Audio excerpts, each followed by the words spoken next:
Recently, the Humane Society has been making some new improvements. Here's their story. So what type of shelters do you guys operate?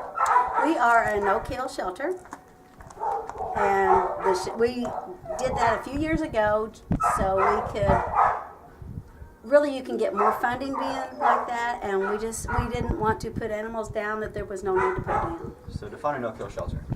We do not euthanize for room. That means when we get full, we find other ways to either get our animals adopted out or we transport them out. So how do you achieve being a no-kill shelter? We work with several different rescues from here to the East Coast, and a lot in the Chicago area that are just rescues, and they'll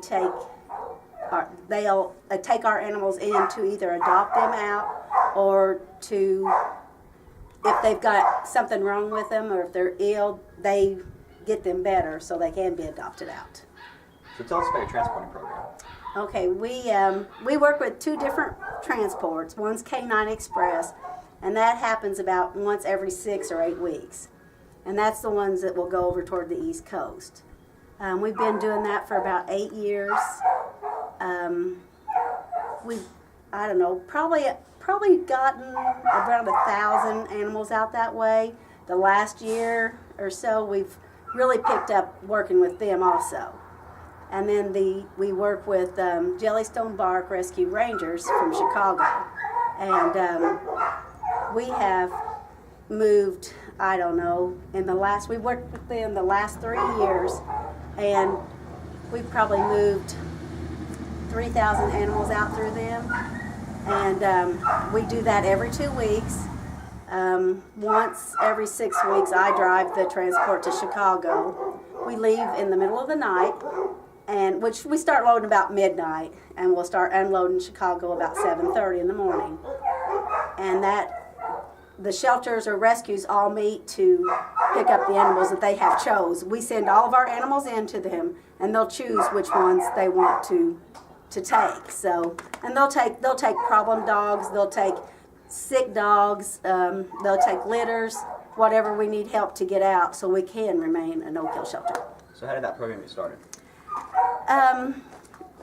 A few years ago, Southern Indiana Rescue was coming up, and they would take some of our dogs when we got real full, and they worked with them.